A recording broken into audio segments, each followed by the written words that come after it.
lectura bíblica por Ethan. ¿No tienes lista, Ethan? La lectura bíblica. El pastor ¿Tiene la lectura? Sí. Ahí está la Biblia. Es Evangelio según San Marcos.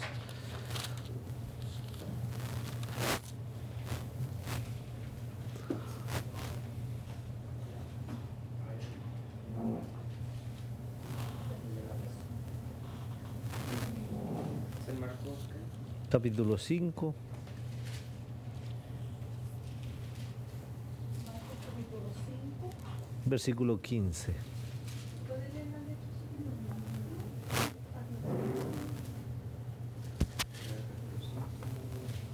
Versículo 15. Y dice así: vienen a Jesús y ven que había sido atormentado del demonio y que había tenido la legión sentada, vestido y en su juicio cabal, y tuvieron miedo. Amén.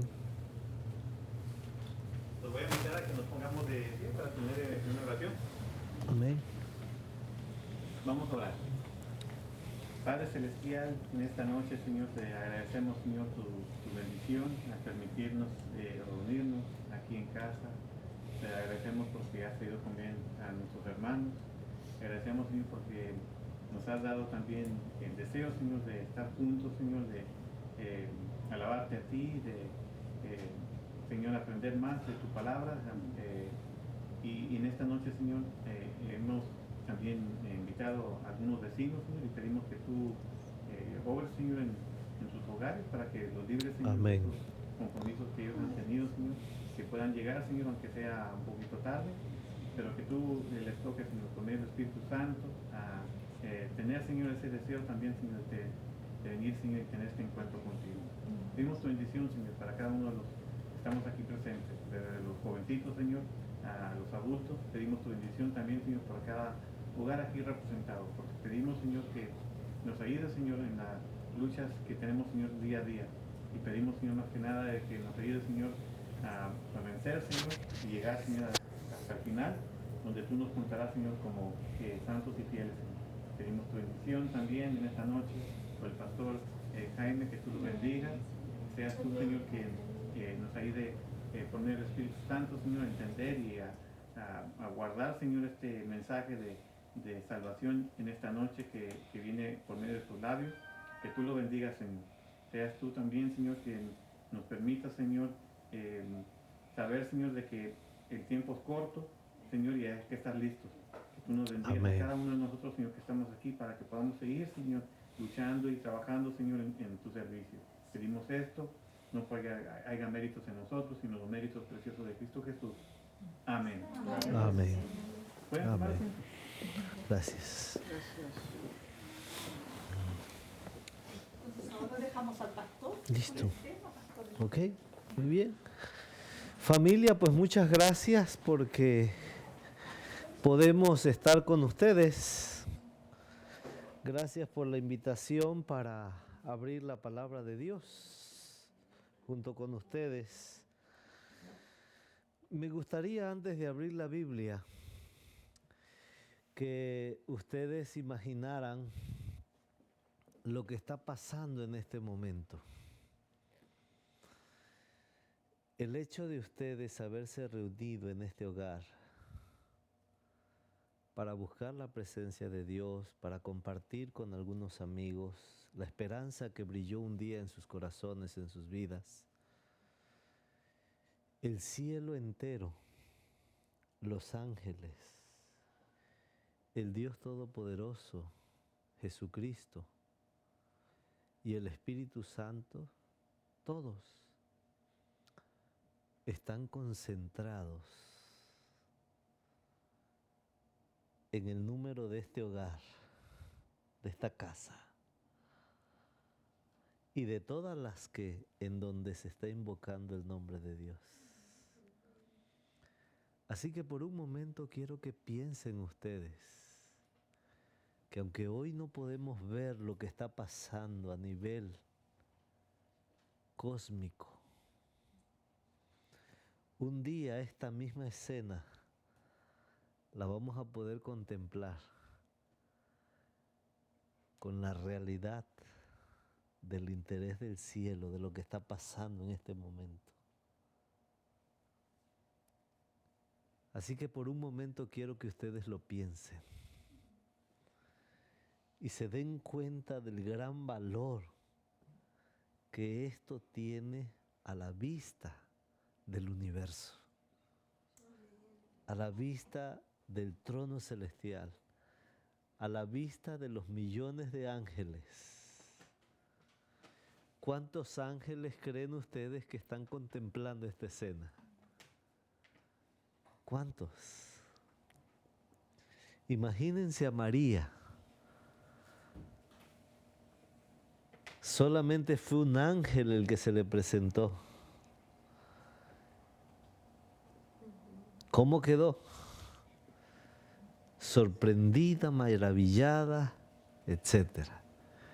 Ahora imaginémonos miles y millones de ángeles contemplando a los hijos de Dios, buscándole. Imagínense, qué escena, qué película. Vamos a inclinar el rostro y vamos a orar. ¿Está bien? Señor, aunque ya se ha invocado tu nombre en este hogar, ahora queremos específicamente suplicarte que tu Espíritu Santo sea nuestro Maestro esta noche una vez más. Esconde nuestra personalidad y como un clavo en la pared, Señor, que estos tus hijos puedan contemplar el cuadro hermoso de nuestro Salvador Jesucristo. Esconde nuestra incapacidad detrás de la cruz para que tus hijos vean en Cristo Jesús la salvación, la vida eterna y la esperanza de gloria. En el nombre de Jesús. Amén. Amén. Abran sus Biblias en el Evangelio según San Marcos, en el capítulo 5. Evangelio según San Marcos, capítulo 5. Y allí vamos a encontrar la historia de un hombre que pertenecía a la región de los Gadarenos. Si me acompañan en la lectura, leeremos hasta el versículo 6. ¿Ya lo tienen? ¿Sí? Vinieron al otro lado del mar, a la región de los Gadarenos.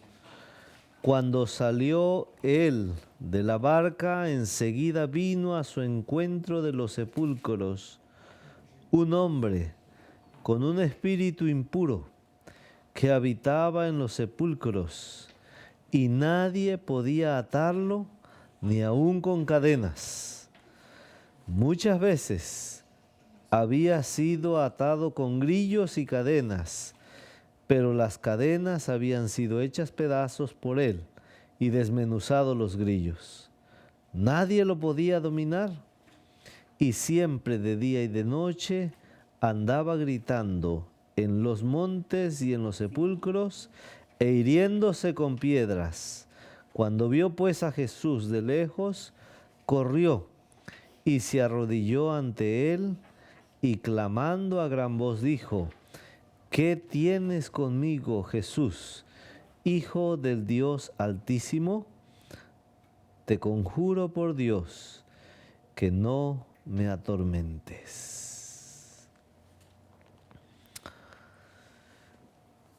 Este hombre, nos señala el evangelista, que pertenecía o que vivía en una región llamada Gadarenos. La Real Academia Española dice que no debe decirse gadarenos, que debe decirse gadarenses. Pero bueno, finalmente esta región geográficamente pertenece o pertenecía en los tiempos de Jesús a la zona en donde alguna vez habitó el pueblo de Israel. Si ustedes recuerdan, cuando las tribus asentaron en la tierra prometida, unos vivían del otro lado del río y unos vivían ¿de qué? De este lado del río. Lo que dicen los que han estudiado las zonas geográficas, las situaciones geográficas del contexto de la Biblia, nos comparten sus experiencias o sus conclusiones y ellos nos dicen que después de que vinieron las primeras diásporas, las diásporas fueron aquellas épocas o aquellas situaciones en donde el pueblo de Israel tuvo que salir y se comenzaron a mezclar con otras naciones. Fueron conquistados, fueron invadidos, etcétera, etcétera. Así que no podemos afirmar que en los tiempos de Jesús todavía habían judíos en esa región. Pero lo que sí podemos afirmar es que en esa región existió en algún momento el plan de Dios para que su pueblo viviera allí. Y no solo eso, también en las Escrituras encontramos que la actividad preponderante, la actividad económica de los israelitas era diferente a lo que Jesús encontró cuando llegó a la región de los Gadarenos, ¿verdad? Cuando Jesús llegó, bueno, y una muy linda conclusión de esta primera parte sería que Jesús, independientemente si habían judíos o no en la región de los Gadarenos, Jesús estaba interesado en encontrarse con ellos. Y estaba tan interesado en encontrarse con ellos que los fue ¿a qué? A visitar. Los fue a buscar. Porque el Hijo del Hombre vino a buscar y a salvar todo lo que se había perdido. Ese era el propósito de Jesús. Y Él no podía pasar o no podía dejar pasar esta oportunidad. Por eso, si algún amigo nos está viendo en la red, le decimos desde acá que no importa de dónde eres y no importa cuál ha sido tu suerte, nuestro Señor Jesucristo está interesado en tu salvación.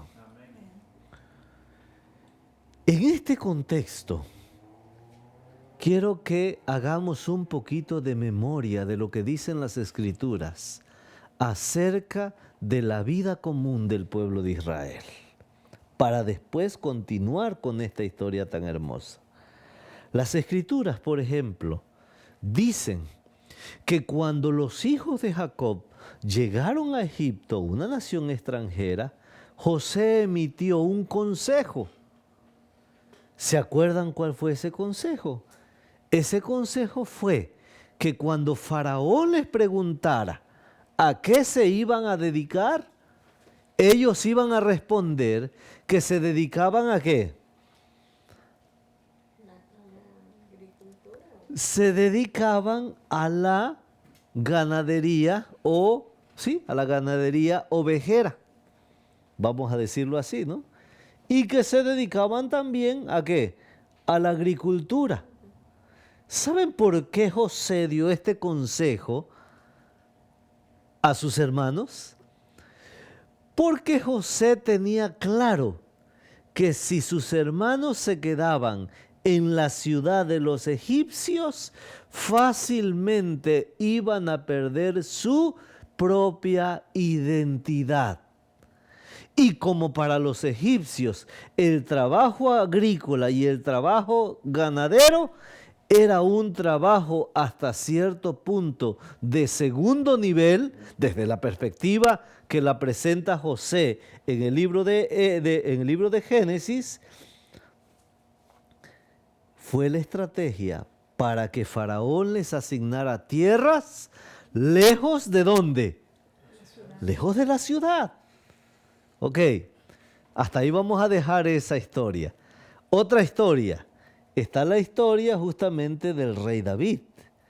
Cuando el profeta Samuel fue a buscarlo para ungirlo como rey, el futuro rey de Israel, no lo encontró en su casa. Y cuando él preguntó a su padre, ¿dónde, si eran todos los hijos? El padre le dijo, no, tengo uno, el más pequeñito. ¿Y en dónde estaba David? Estaba cuidando, ¿qué cosa? Las ovejas. Segunda historia. Tercera historia. El Salmo 23 refiere a la figura de un pastor cuidando a sus ovejas. Y así me puedo ir por todo el Antiguo Testamento, buscando historias que refieren de que el pueblo de Dios tenía una actividad común de ganarse la vida, y era la ganadería ovejera. ¿Verdad que sí? Pero cuando Jesús llega a la región de los Gadarenos, probablemente ya no encontró judíos. Y si encontró judíos mezclados, ya no encontró a judíos cuidando ovejas, sino cuidando ¿qué? Cerdos. En la región en donde alguna vez vivió el pueblo de Israel dedicado a la crianza de ovejas, Jesús llegó y encontró a un grupo de personas cuidando cerdos. Y en esta primera parte yo quiero que ustedes hagan una conclusión bastante personal. Cuando los seres humanos se apartan de los planes de Dios, son capaces de llegar desde un extremo hasta el otro. Los planes de Dios para su pueblo fueron diferentes a los que Jesús encontró.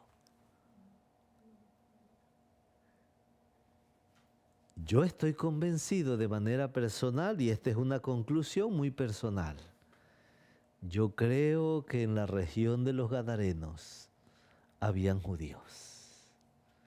Judíos olvidados. Judíos mezclados. Judíos que no reflejaban ni un ápice del propósito que Dios había establecido para ellos cuando los hizo introducir a la tierra prometida. Cuidado. Cuando el ser humano se aparta de los planes de Dios, puede ir desde un extremo hasta el otro. Cuidado. Pero qué hermoso es saber que en medio de esta presentación trágica, el Señor muestra su interés por esas personas que en algún momento han conocido el plan de Dios y después han permitido que las circunstancias de la vida los arrastren hasta el otro extremo. Hay esperanza. Y ese es el milagro que hay aquí. El mayor milagro Es un hombre que permitió que la obra de Cristo Jesús fuera efectiva en su propia vida. Vamos a las Sagradas Escrituras. Dice allí que este hombre tenía básicamente 3 características. ¿Cómo estaba este hombre? Dice que este hombre, dice que este hombre estaba o vivía en los sepulcros. Primera característica, un hombre que no tenía hogar. Su hogar eran los sepulcros y a eso no se le puede llamar sepulcros. Número 2, que este hombre no tenía paz. Este hombre iba de un lugar a otro. No podía estar en paz. Y número 3, un hombre que se estaba destruyendo. Autodestruyendo. 3 condiciones. Familia, siempre que el ser humano se aparta de los planes de nuestro Dios, corre el riesgo de vivir en una, en 2 o en 3 de estas tragedias. Y si yo les preguntara, ¿qué será más difícil? Yo creo que no tendríamos opción. Hoy en día hay gente que lo tiene todo, pero hay algo que no tiene: paz en su vida. No encuentra refugio, nada le satisface. Hay seres humanos que solamente viven para autodestruirse. Es trágica la vida de los alcohólicos.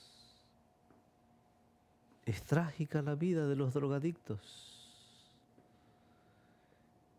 Es trágica la vida de las personas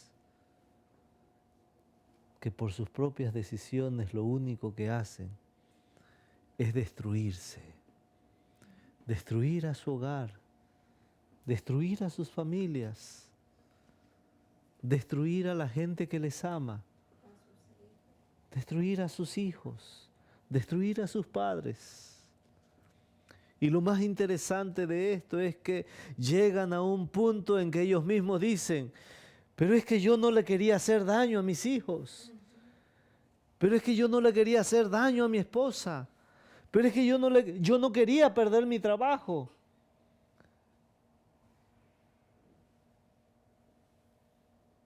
Caminar lejos del Señor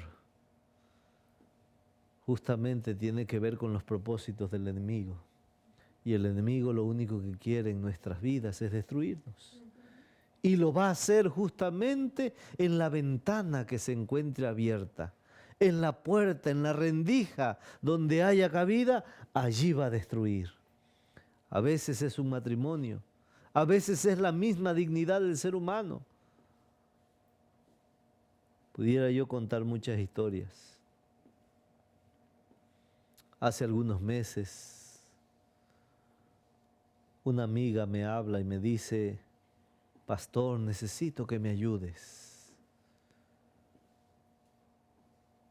¿Qué pasó? Mi esposo anoche recayó. Fuimos inmediatamente y justamente ese día el vehículo estaba en el taller, tomamos un taxi, fuimos. Cuando yo llegué, mi amigo no se podía ni levantar. ¿Qué pasó? Por primera vez llegué a su taller, a su microempresa. Y cuando yo vi aquel almacén, Yo le dije, amigo, ¿no te das cuenta todo el talento que tú tienes? ¿No te das cuenta cuánto estás perdiendo?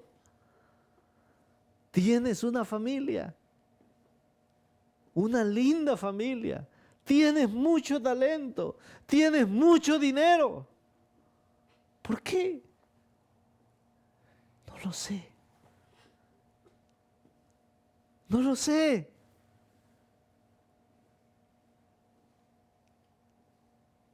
Este hombre de la historia se estaba autodestruyendo. Este hombre no tenía un hogar, vivía de noche. Y entonces Jesús aparece en acción. Aparece en la escena de un cuadro bastante tétrico. Hablar de sepulcro, hablar de vida nocturna, hablar de autodestrucción. Es un cuadro demasiado terrible, oscuro. Y en medio de esa oscuridad aparece Cristo Jesús en su barca, dispuesto a ofrecerle el milagro de la salvación. Y entonces dice la palabra de Dios que los demonios hablaron por él y le dijeron al Señor Jesús: ¿qué tienes conmigo, Hijo de Dios Altísimo? ¿Estas palabras de quiénes fueron? ¿Fueron de el Gadareno o fueron de los que tenían tomado el control? Las Sagradas Escrituras dice que fueron los demonios. Y esto es interesante. Hay un refrán por allí que dice que cuando Dios habla, hasta el diablo obedece. Y este es el caso. Los demonios, cuando vieron la presencia del Altísimo personificado, dice que ellos comenzaron a temblar. Y quisieron en ese momento que no estuviera allí Jesús. Pero Jesús había ido con una consigna: arrebatar a esas personas de las garras del enemigo. Y entonces el Señor Jesús manda pues que los demonios salgan de esta persona. Y aquí hay una enseñanza muy valiosa que yo quiero dejar, la primera de esta noche.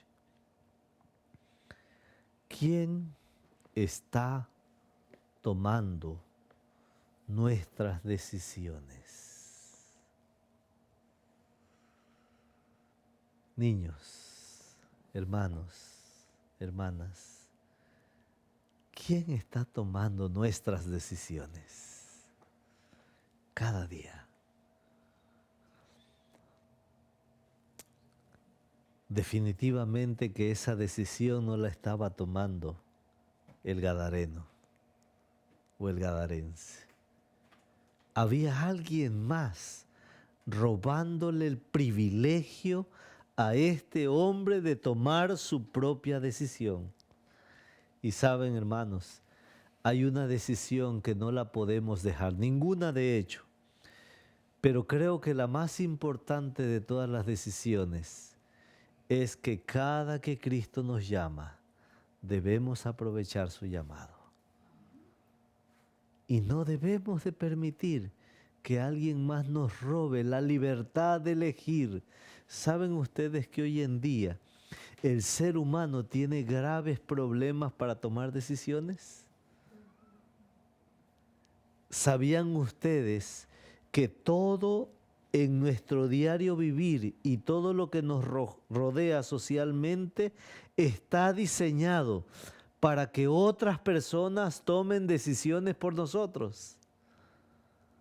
¿Sabían ustedes que más de una cosa o de un objeto o de una prenda de vestir que tenemos es causa de la influencia de otra persona? ¿Cómo vestimos? ¿Cómo comemos? ¿Cómo hablamos? ¿Cómo nos conducimos? ¿Sabían ustedes eso? ¿Sabían ustedes que cuando llegamos al supermercado todo está diseñado para que tú compres, tú consumas, tú adquieras lo que otras personas quieren que nosotros comamos, vistamos, etcétera? Vivimos en un mundo en donde cada vez la sociedad nos enseña a que otros son los que deciden por nosotros. Definitivamente que en todo podemos incluir al Señor Jesús para tomar decisiones.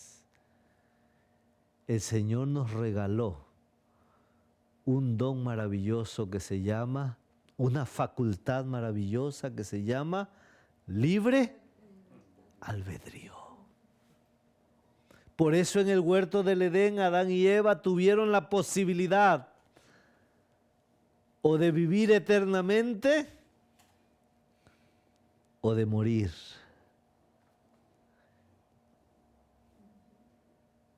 Libre albedrío. ¿Quién está tomando nuestras decisiones?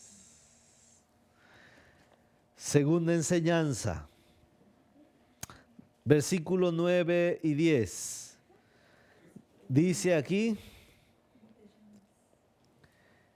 Jesús le preguntó, ¿cómo te llamas? Y respondiendo, le dijo, Legión, o le dijeron, Legión, ¿qué cosa? Me llamo. Que nadie tome tus decisiones. Pero hay un segundo problema aquí. Satanás había avanzado tanto en el cautiverio de este hombre que le había robado su propia identidad.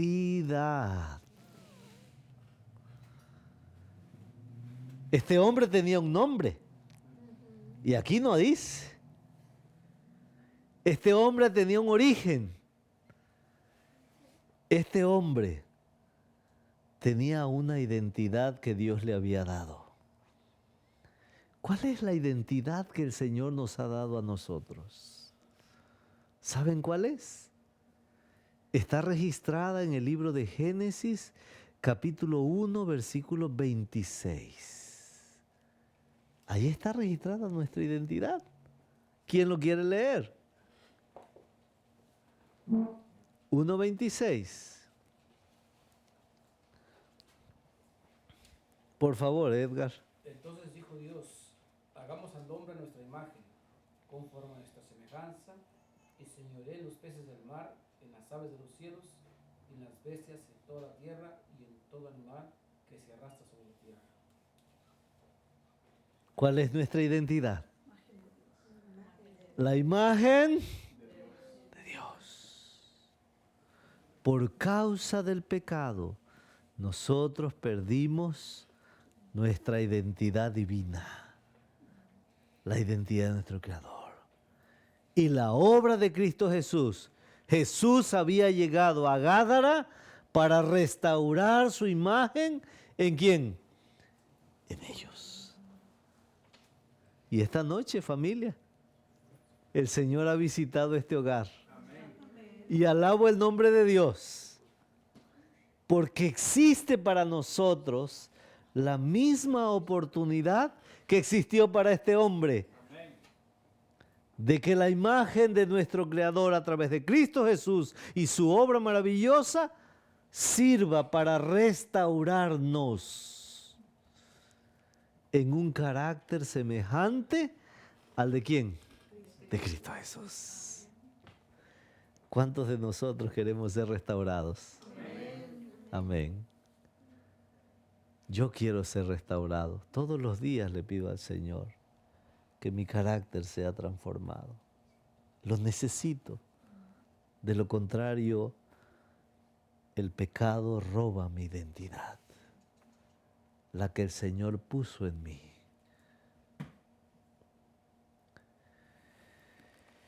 Número 1 dijimos que nadie tome tus.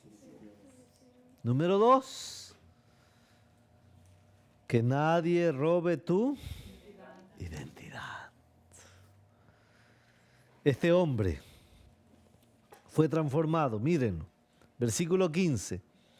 Llegaron a Jesús y vinieron al que había estado atormentado por el demonio, el que había tenido la legión, sentado, vestido y en su cabal juicio.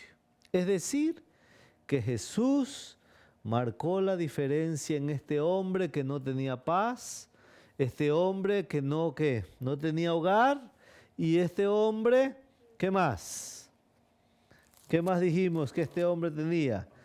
Autodestruía. Muy bien, hermano Edgar, usted sí está aquí al 100. El Señor transformó su vida.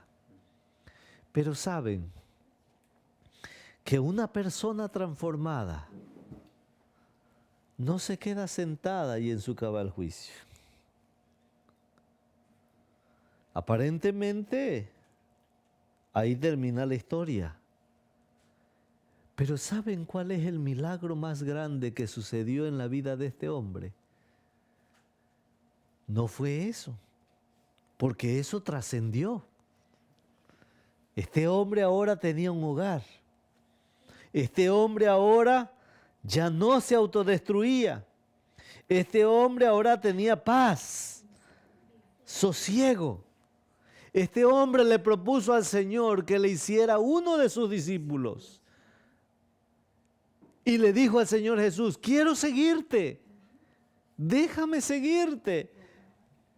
Dice aquí que le rogaba, Señor Jesús, quiero seguirte, déjame seguirte.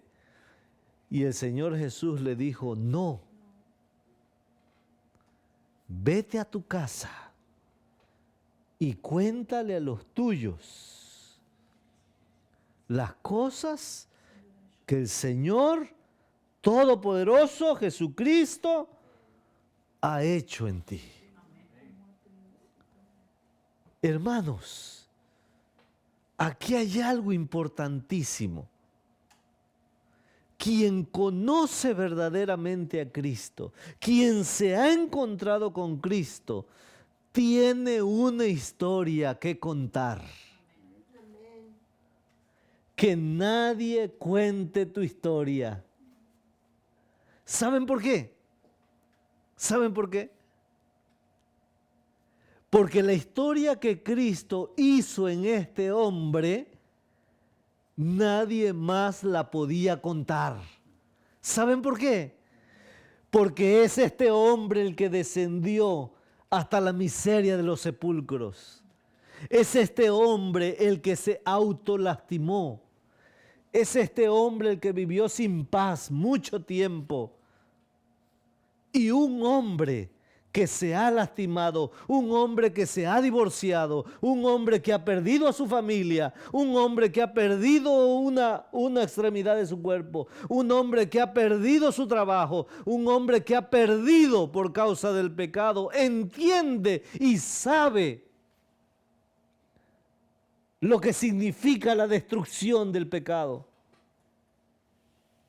Nadie más puede entender nuestra propia experiencia más que nosotros. Que nadie cuente tu historia.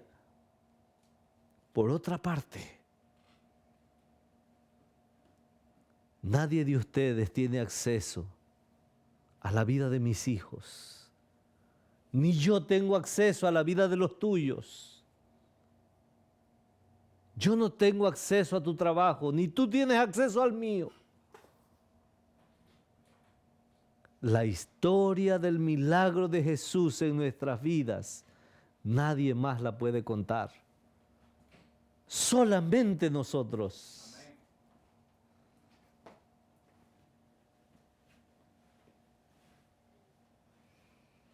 Este es el milagro más grande. que puede suceder en la vida de nosotros. Tenemos un privilegio que los ángeles quisieran tener,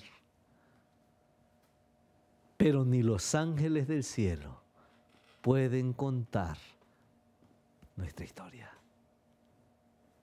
¿Saben por qué? Porque si yo contara las historias de ustedes, a mí no me creerían.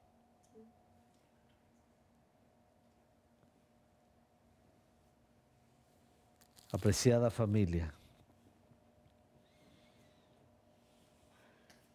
nadie tiene derecho a tomar tus decisiones. Nadie tiene derecho a robarte tu identidad. Nadie tiene derecho a contar tu historia. Este es el milagro que tiene que ocurrir en nuestras vidas. Que el Señor les bendiga. Y que los propósitos de Dios se sigan cumpliendo en nosotros.